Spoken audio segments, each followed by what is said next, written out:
Salut les amis, nouvelle vidéo, nouveau vlog, nouveau tutoriel.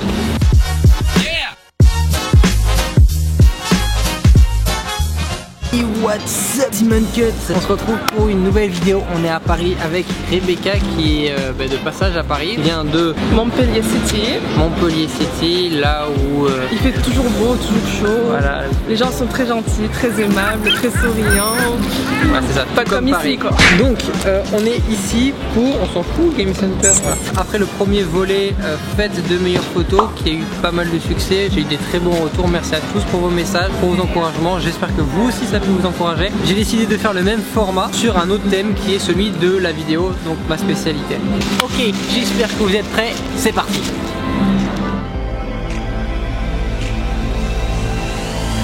Donc la première partie, et donc comme premier conseil, je parlerai du mouvement. Un truc que j'utilise beaucoup dans mes vidéos, c'est le mouvement. C'est-à-dire que je vais essayer de capter des voitures qui passent, des gens qui marchent, un oiseau qui vole dans le ciel, n'importe quoi, tout ce qui est relié au mouvement. Pourquoi? Parce que quand vous avez du mouvement dans votre vidéo, ça va apporter tout de suite un dynamisme. Si vous avez par exemple un plan fixe comme celui-ci, voilà, je peux parler par exemple pendant des heures, ça risque d'être un petit peu ennuyant.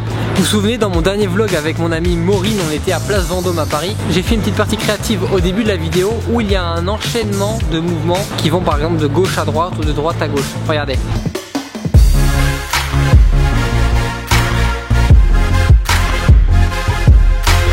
Ok, attendez, on fait un petit arrêt sur image. Maureen part de la droite pour regarder vers la gauche.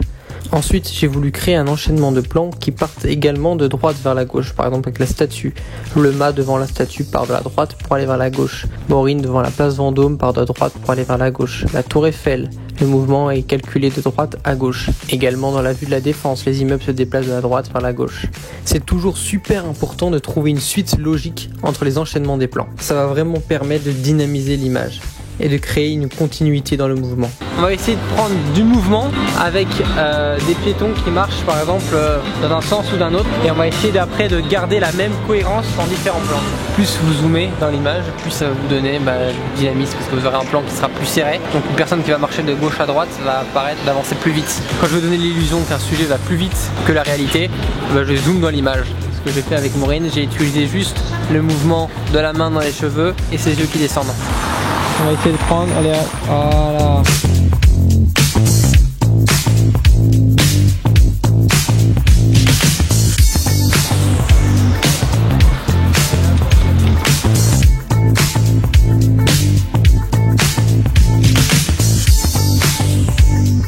Le deuxième petit conseil que je voulais vous partager, c'est filmer au ralenti si possible. Maintenant, la plupart des caméras et les téléphones filment au ralenti, donc avec une cadence d'image élevée. Alors l'avantage du ralenti, c'est que tout passe bien au ralenti. Ça va donner un côté un peu plus pro, ça va donner une certaine classe, ça va se caler dans le rythme de votre musique.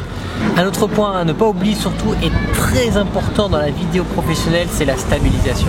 Ah, comme j'ai horreur des vidéos qui ne sont pas stabilisées. C'est pas beau à l'image et ça donne envie de vomir. Mais en attendant, voici quelques conseils que vous pouvez tout de suite mettre en pratique sans avoir aucun matériel. La technique, c'est juste fléchir les genoux. Si vous marchez en mode raid, toutes les secousses remontent dans les bras et font bouger la caméra. Par contre, si vous avancez avec les genoux pliés, les bras restent fixes. Donc on fléchit bien les genoux et on avance comme si on allait chasser la biche. Talon, pointe du pied. Talon, pointe du pied. On avance comme ça. Les genoux fléchis et on a les mains qui bougent pas. Alors que si on avance normal, on a les mains qui bougent.